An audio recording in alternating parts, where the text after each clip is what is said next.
Hey, how y'all doing? This is Mongo Slade, and today we're going to talk about the reformation of the Bullet Club and the Battle of Machine Guns and various Impact Wrestling report stuff. So before we get into the whole entire show of Impact, I'm just going to poke out the part that everybody really cares about, which is the reformation of the Bullet Club. So how do we get there? Well, earlier in the night, the Motor City Machine Guns talked about, becoming the tag team champions all over again. At this point in time, they still thought that Luke Gallows or Doc Gallows, or whatever they started calling him, was injured. So they had a promo where they talked about, Triple XL had lost 100 pounds and lost to them. That the North started falling apart after, they beat them and, they don't have to deal with the North anymore. And he said now the Good Brothers are, they have a rematch clause in their contract. So they would be facing the Good Brothers eventually. But he said tonight, Chris Saban was going to take out Carl Anderson. And Chris Saban says there's only room for two machine guns in Impact, and you ain't one of them. That was a pretty good line. I thought that was a pretty good line. I thought it was pretty solid. It set up the whole battle of machine guns, which I kind of liked, because you usually try to avoid people having a similar or the same nickname. So it made sense. So Kenny Omega and Don Callis were upset about this. That Kenny Omega got all wrestling nerdy. Like Chris Saban, he couldn't even finish in the Battle of the Super Juniors. How dare he talk to a 2012 G1 finalist like that? And he kind of gets Carl Anderson all hyped up. So he gets Carl Anderson all kind of upset. Carl Anderson storms out of the bus to go and see what's going on about Chris Saban. He's going to kick Chris Saban's ass, and he bumps into Rich Swann. So Rich Swann shows up, and he's talking to Carl Anderson. He's like, "Why are you so upset?" He's like, "I'm about to go kick Chris Saban's ass." And he's like, "Why?" "Because Kenny Omega told you to." And then he says, "I call him Kenny because that's my friend. You call him Champ." So I like that. It was a little slap in the face. I kind of like that. I don't understand why Rich Swann just allows himself to get disrespected this way, but it's part of the story, so whatever. So it was interesting. So Chris Saban kind of walked up while they were talking, and Carl Anderson basically said, "I'll see you later." So he kind of turned around a little bit after he saw that Chris Saban was there, and he kind of felt a little bit outnumbered. So he kind of turned around and was like, "I'll see you later. We'll see what's up later tonight." So back in the bus, Kenny Omega and Carl Anderson are talking, and Kenny Omega and Don Callis essentially said, like, "You need to go get your name back. Like, you're the real gunner. You need to go get your name back." And Carl Anderson was telling them about Rich Swann kind of getting in his face a little bit. Kind of the joke about Kenny Omega basically bossing Carl Anderson around and all that kind of stuff. So Carl Anderson kind of told them about that, and they called him Rich the Bitch and said that he doesn't matter and all that kind of stuff. And then he told Kenny Omega. Then Kenny Omega and Don Callis were like, "Yeah, you go get your name back. Go, you're the real machine gun, and go get your name back." So Carl Anderson jumped up to go prepare for his match, and then after Carl Anderson leaves, Kenny Omega's upset. He's kind of angry, if we're being honest. That he's like, "Well, I'm kind of pissed. This guy's talking about Rich Swann kind of, running his mouth, and he thinks he's running the show. I'm the champ. I run the show." And, Don Callis told him, like, don't worry about it. Like, it's no big deal. It's just Rich Swann, right? Rich Swann he ain't nobody, right? So we have the match, Carl Anderson versus Chris Saban, best match of the night, easily. Really good match, too. Some really good, solid chain wrestling between these two guys. A good, solid.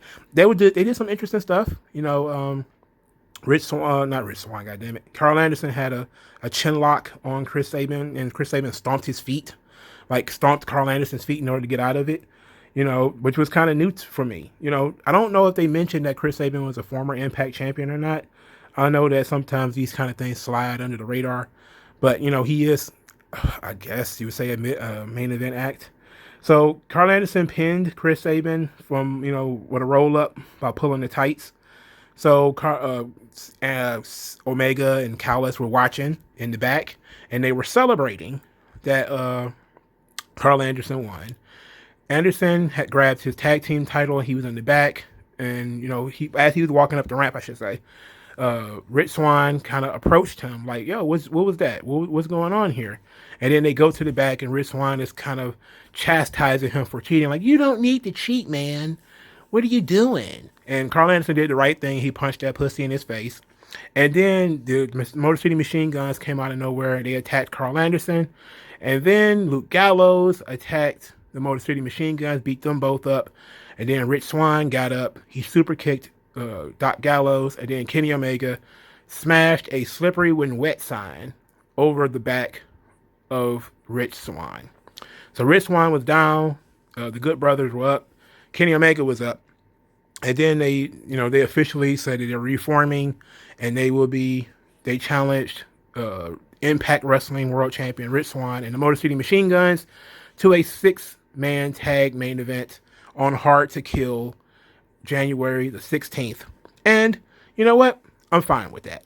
I'm okay with it. I still don't believe Rich Swann is the main event act, but I'm okay with the match as it was set because it is technically Impact's best guys, I guess. So I'm okay with that. And then you have Carl Anderson and Luke Gallows. I keep calling him Luke Gallows, but Carl Anderson and Gallows are kind of like moles where they work for Impact, but they are not really Impact guys.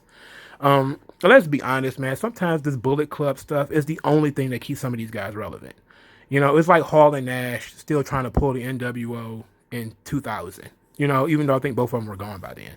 It's like people trying to hold on to squeeze the last bit of beat juice out of that beat of the Bullet Club. They're gonna wring the shit out of it. But I'm okay with it. I'm okay with it because it's a natural fit. We're also probably going to get a lot of Good Brothers maybe on AEW, which might be pretty cool. Maybe Good Brothers and Young Bucks will have some kind of crossover or something like that.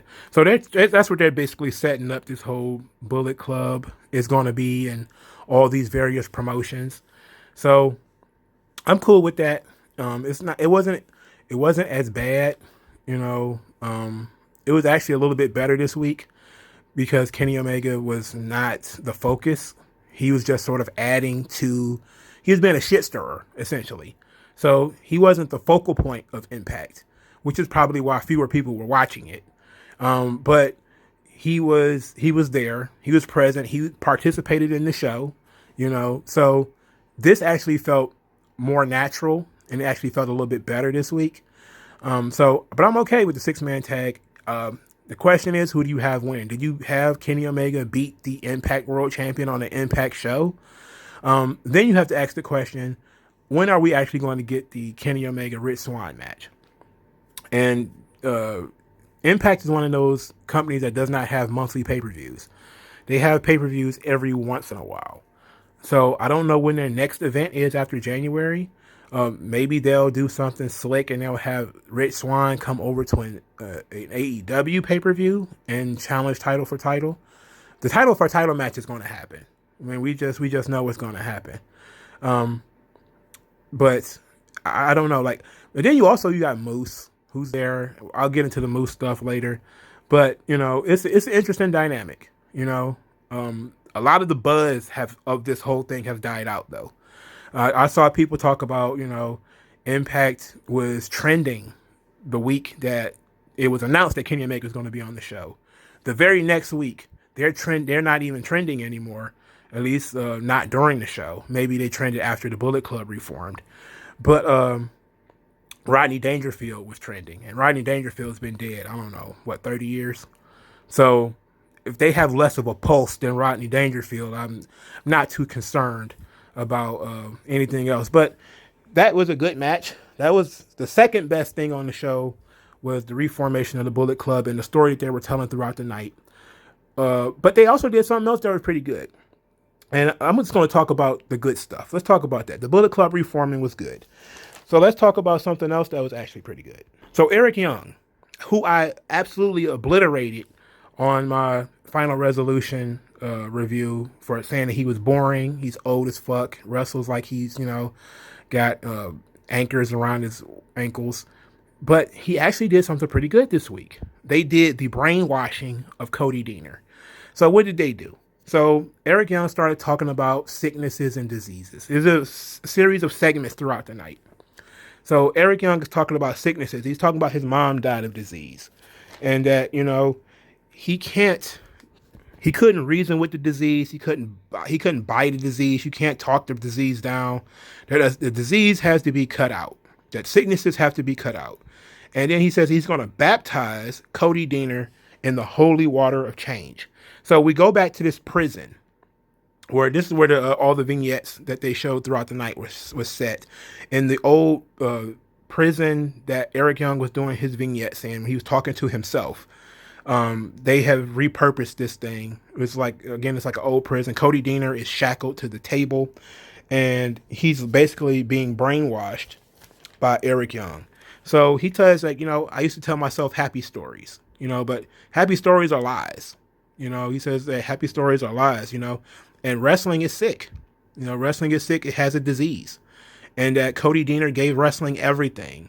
And he was, patiently waiting for wrestling to give something back. Say that basically, but wrestling can't give anything back. That the sick does not, it can't give it back. So every time he says something that's kind of a good point, you hear Cody Deaner's voice, and like it's a voice in his own head, repeating back what Eric Young is telling him. And he basically says over all these years of wrestling that you've been doing, you've become sickened. Now the sickness has got you, the parasite, the disease has got you. And I'm going to baptize you. I'm going to free you of all of these diseases and all these horrible things that you have come to believe over time. So then in the later portion, he says that he's only offering Cody Deaner the truth. That, all these years, people smiled with you. They cheered for you, but it wasn't real. It was just a disease. That people were not laughing with you, they were laughing at you. And that, they're not really your friends. And he says, and Cody Deaner kind of had his head kind of, slumped a little bit. And he was repeating it to himself, like people were laughing at me, not with me. Their smiles were phony. Everything was fake. And then they dumped water over Cody Deaner's head. And he was baptized. Now, he hasn't done anything yet, but I like that they took one episode. Now, you could have stretched this out over a month, maybe, but they took this one episode, 2-3 minutes, and had Eric Young basically brainwash Cody Deaner. And I don't give a damn about Cody Deaner, but I am interested now. See, for me, it's always about the storytelling. What story are you telling? What are you trying to achieve here? And Eric Young is building a stable. Now, he was kind of dressed like a priest, if I remember correctly. I might be a little off on that, but I believe he was dressed as a priest. He might have had like a collar on or something like that. And I see this full magician energy coming. This whole idea of I'm going to lead you somewhere, and he's coming up with all of these great lines like, people are the disease. Wrestling is the disease, or wrestling has a disease. And, disease has to be cut out. It's infecting you, and he's trying to flip these guys' heel. And I like it. I like this. This is actually interesting. This is actually interesting stuff. This is far more interesting than Eric Young wrestling. Far more interesting than Cody Deaner wrestling. I have never liked a single Cody Deaner match, but I love this segment. It's great segments. I really enjoyed this. This stuff was fun. There was one other thing that I thought was really good from Impact. It was my boy Johnny Swinger. My good God, Johnny Swinger. So before we get to Johnny Swinger, we have to tell the story. So the third match on the show was Tasha Steele versus Kiara Hogan. Tasha Steele and Kiara Hogan versus Taya, Valkyrie, and Rosemary. This was a tournament semifinal match. Kiara Hogan and Tasha Steele won the match because Deonna Purrazzo and Kimberly attacked Rosemary behind the ramp, up on the ramp, behind the referee's back, and Kiara Hogan was allowed to pin Taya. So a little bit later, after a commercial break or something like that, Kiara Hogan and Tasha Steele were celebrating in the locker room that they had won. And so Kiara Hogan was talking about, hey, you still got the bag, right? And Tasha Steele was like, no, I don't got it. And she was talking about the big roll of money that they supposedly had in the fanny pack that they supposedly lost at Final Resolution after they were supposed to give the money to Hernandez. Now, I don't like that they didn't follow up on the whole Hernandez thing, that he didn't come find them and throw them off a bridge or something like that. But the lie that, the fanny pack is empty was continuing to go on. So Kiara Hogan thought Tasha Steele had some kind of plan. So she was like, you still got the money, right? And she was like, no, I don't still have the money. And she said, I don't make plans without you. So she showed Tasha Steele again the gold fanny pack, and the gold fanny pack was empty. And then our boy Johnny Swinger came in here and said, what's up, Brizzards?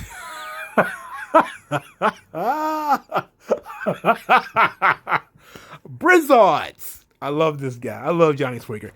I will literally pay money to have him on Raw. He had a 6-pack of beer. And then he says, what are you doing here? And he says, why don't you hit me up on my beeper?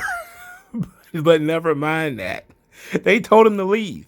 And he said, you got to get out of here. You're in our way. Get out of here. And he was like, he just laid down like the couch or something like that and put his feet up and everything.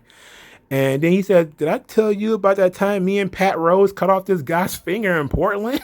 And they just grabbed his beer and they said, we're going to leave. And we're going to take your beer. So Tasha Steele took his 6-pack of beer, and her and Kiara Hogan left. And when they left, Swingman was still in the room by himself. And for some reason, he went through their stuff. And he found the gold fanny pack. And he says, ooh, this gold fanny pack is pretty sweet, man. Pretty sweet, daddy. And he took off his old fanny pack and threw it.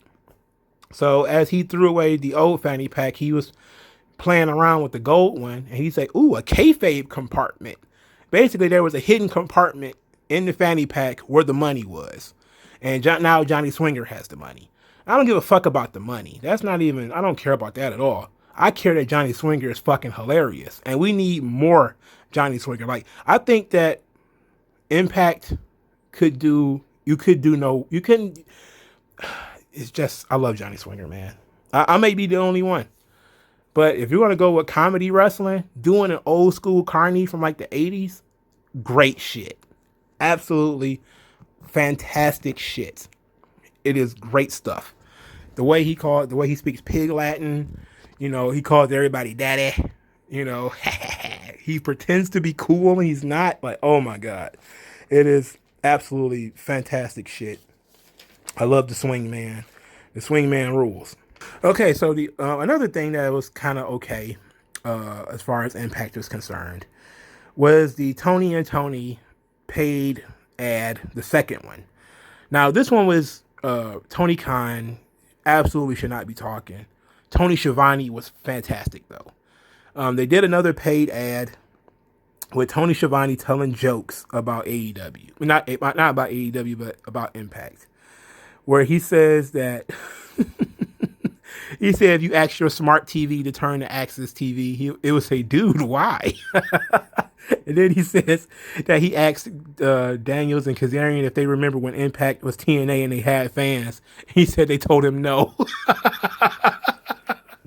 Tony Schiavone is a fucking legend. People need to realize this, man. I love Tony Schiavone. I've been watching a lot of old WCW. Tony Schiavone is like Jim Ross, the voice of a lot of people's childhoods. He's great, and seems to be a very genuine, nice guy. I listened to his podcast a little bit, where he he does like funny voices and says funny stuff. Schiavone has a great personality. It's a shame that most people probably won't recognize how good Tony Schiavone is until he's gone again. But he is really good. I love Tony Schiavone. Tony kind of sucked in this, though. He just used basically the same stuff that he said last week about, oh, I'm not going to hit you with an injunction. I think Kenny Omega's a great champion, and he's doing great publicity that I don't have to pay for. And I was like, ugh, we got the best ratings of the year. And our champ is doing free promotions. And Don Callis, you're invited to come back to Impact. I'm like, ugh, get the hell out of my screen. The fuck out of here. Oh, my goodness. What the fuck? Tony Khan is a douchebag. He's like, a lower testosterone Eric Bischoff. If it was possible for testosterone to go down, well, it is. Because I know there's a lot of people who have low testosterone. But Eric Bischoff was already thin and weaselly. Khan is probably even smaller and more weaselly. It's disgusting. And the way he stands with his arms folded, trying to make his chest look bigger, is absolutely abysmal. You should be ashamed of yourself, Mr. Khan. You're a billionaire. Go lift some fucking weights. Okay, so let's get to the horror that is the rest of Impact. I'm going to skip over all of the things that I already noticed. We got started at the beginning of the show. The show started with the banger of a match, Teneo Dashwood versus Alicia Edwards. Yeah. Teneo Dashwood won the match. After the match, Sami Callihan appeared after doing this his gimmick of interrupting and showing up on screens. And he says that he wanted to have one more challenge, one more match with Eddie Edwards. And I think this match is going to be January the 5th. So January the 5th is going to be the final Eddie Edwards versus Sami Callihan match. It's not it has no gimmick, which is really weird. I thought they would probably do like a steel cage match or something like that. But they're not going to gimmick this at all. At least they haven't said that they're going to gimmick it yet. Maybe they'll add something next week. I know this is probably the tapings, so maybe they'll add something next week. But I'm not interested in Sami Callihan wrestling. He's a disgusting, Brian Knobbs motherfucker. He fucking sucks. So Moose does a promo. Moose says that he hurts people, which is essentially the same promo that he cut at Final Resolution, that he hurt Willie Mack and he wasn't even mad yet. And then he says that he respects Rich Swann, but Rich Swann is the kind of guy who gets hurt, while Moose is the kind of guy who hurts people. Then Willie Mack came out, and you know what? Willie Mack probably shouldn't be talking. For some reason, he looks like a real tough, junkyard dog, tough guy. Doesn't really sound like one though. He doesn't have the intensity of a pro wrestler. I don't know what it is, but these guys just don't feel like they're in the moment, right? Like, yeah, he was kind of mad, but he wasn't like, I'm gonna get you, sucker. I'm gonna tear your head off and piss down your throat. It wasn't a wrestling promo. It was just kind of like, man, I ain't mad at you, Moose. I ain't upset with you, Moose. But a referee stopped the match. I didn't even lose. And I had more in the tank. I can't abide by that. The referee stopped the match. So I'm here to challenge you to an I Quit match at Hard to Kill. Or Genesis. I'm sorry. I don't know when that is. I have no idea. So Moose says that, he's not the guy that you challenged to an I Quit match. And then Willie Mack was like, well, since you didn't hear me, I guess I'm going to have to come down there and say it to your face. And then he promptly comes to the ring and gets his ass kicked by Moose. So the security and all these people have to pull Moose off of Willie Mack because he beat the dog shit out of him. And then in the back, Moose cuts another promo about, he says... He says indie wrestlers shouldn't be touching superstars, and I guess that's what they're using. I guess that's what they're kind of peeling the curtain back a little bit. That Impact uses independent wrestlers as security, but he basically says next time one of these guys touch me, he's gonna beat him up and all that type of stuff. But I did like that line that independent wrestlers who are looking for opportunities shouldn't be touching superstars. Don't put your hands on me. And I did kind of like that. So we get Rohit Raju, who says he's going to get his rematch for an X Division title. And he was talking to Chris Bay. And Chris Bay said, oh, well, if you think that's the easiest way to do it, is just to sit back and wait for your rematch, I'll leave you to it. But I did know a way that you can get your title back sooner. So Rohit's like, oh, wait, how can I get my title back sooner? And then Chris Bay says, well, if you can unmask Manic, who is TJP, then everyone will know that TJP challenged you for the title, and he literally can't do that. They'll just have to give you the title back. And then Rohit Raju was like, yeah, that's right. If I can unmask Manic, then they'll have to give you my title back. And he was like, yeah, why don't you come help me in my match against Manic, and then maybe you'll get an opportunity to unmask him. And then Rohit was like, yeah, that's a smart idea. So that's what happens. Chris Bay versus Manic. Chris Bay wins by disqualification when it was actually fairly decent. I fucking hate TJP. I really do, man. Like, he's so boring. He's boring. I don't care if you put a mask on him. I don't know what the hell. You have to dip him in like glitter or something. You gotta do something to spark this motherfucker up. He is the driest of the dry crackers. God damn. You can't put peanut butter on this motherfucker and it taste any better. Anyway, the match disqualification came when Rohit was trying to unmask Manic, and he got into an argument with Chris Bay because Chris Bay seems to have the match won. And then when Chris Bay turned around, Rohit punched him in the back of the head, and the referee saw it, and the referee disqualified Manic. And it seems to be all part of Chris Bay's plan to get a title shot, so he could say he beat Manic or whatever. Because he was smiling after Manic got disqualified. Of course, they never unmasked Manic, so Rohit was looked dumb this entire time. So then, our next segment was Ethan Page apologizing to Josh Alexander again, saying that everything's going to be all right. It was substantially less good this time than it was at Final Resolution. At Final Resolution, it was really good that he was kind of whining and like, oh, I got an idea. This time, it was kind of like he had never shut the hell up about it. Like it didn't seem to be pushing forward, but then it was. And then it did, like, suddenly it jerked forward.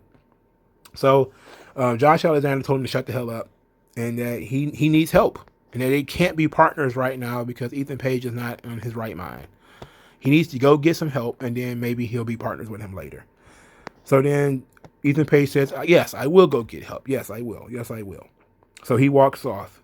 As he walks off, Brian Myers comes in and calls himself a tag team legend, says he won the tag team titles in front of 82,000 people, that, he's won Impact Tag Team Championships, and says that he should be Josh Alexander's partner. Josh Alexander says, well, actually, I just kind of want to kick your ass. There really was no reason to jump to that. You could have just blew the guy off. He is a job guy. I mean, who the fuck cares about Brian Myers? I mean, really. It's really bizarre. So the fourth match on the card was Brian Myers versus Josh Alexander in a match that I couldn't have cared less about. Josh Alexander is not bad, but you paired him up with Brian Myers, who absolutely isn't. He needs to be pushing paper somewhere. Somebody needs to fire this guy so he can go sit in a fucking cubicle. He fucking sucks. Okay? Doesn't matter anyway, because Brian Myers won by disqualification. Why? Because Ethan Page showed up dressed as the Karate Man, who we're told is his alter ego, the Karate Man, where he was barefoot, doing martial arts, and making crazy faces. And I was like, oh my God. They took something that could have been cool, which is this guy snapping and going crazy, getting really aggressive, and it turned it into something comedic. They had it that Ethan Page, who was, seething and insane to the point where he injured Doc Gallows. And then they took that, which had potential to push him further as an angry, violent, type of character that, he's mentally broken. And then, but they still went the whole mentally broken route, but then they went comedy with it by going to Karate Man. And I don't understand that. I don't understand that at all. That beat the hell out of me, dog. That disgusted shit out of me. So there's only two more segments. Tommy Dreamer had one long segment. It was not long, but it was one extended segment. First, AC Romero, the fat partner of fat ass Larry D, shows up. And he's like, Larry D is my buddy. I've known him since he was a kid. He's sitting in jail right now. I know he was set up. And Tommy Dreamer just looked like, go prove it. If that's what you believe, go prove it. And then AC Romero walked off like, oh, yeah, okay. And then we see Cousin Jake, the former partner of Cody Deaner. He's talking to Rhino. And he's telling Rhino about the brainwashing. And, Rhino's like, they hurt my partner too. And then Tommy Dreamer walked up to him and was like, "Are you guys scared of Eric Young?" And they were like, "No." Like that's really weird. Why would you say that? And then he's like, "If you guys aren't scared of Eric Young, then you guys just go do something about it instead of talking about it." It was like, damn, I was, basically, I was like, damn, bro, I was just telling this guy that my cousin got brainwashed. I ain't like cowering in the fucking corner. But okay, that was the end of it. That was essentially it. As far as the impact, I touched on everything. I hit everything on the show. There was nothing, no stone left unturned. The Bullet Club stuff was fine. It was fine. The Cody Deaner stuff I liked. I liked the Johnny Swinger stuff.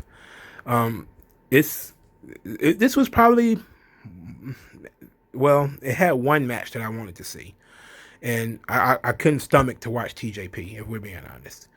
So as far as matches are concerned, I got one decent to good match out of it. I got one good match out of this show. I got some good story stuff out of this show. The Bullet Club stuff, the Cody Deaner stuff, the Johnny Swinger stuff, getting the money. They progress in all of their stories, so they have something going forward. But I don't like, again. Impact doesn't have much of a pulse, like it's pretty much a dead show, But they're trying their best with this whole Kenny Omega going to wrestle on their pay-per-view thing. So hopefully that goes well for them.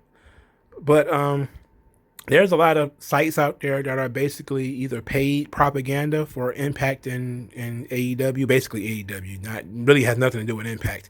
They basically just trying to help AEW by promoting Impact, even though they didn't give a shit about Impact 3 weeks ago.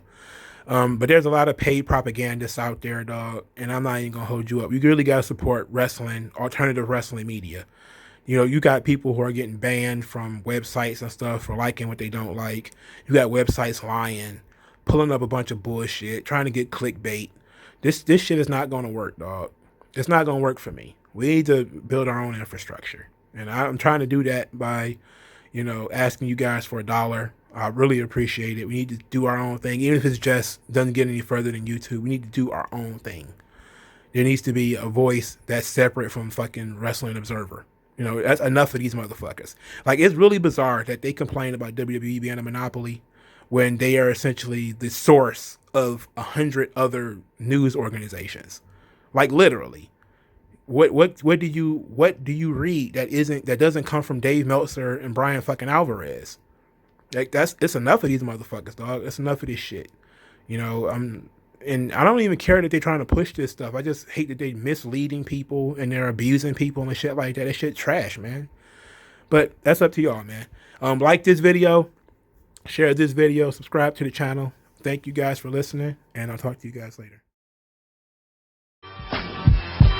Blaze it.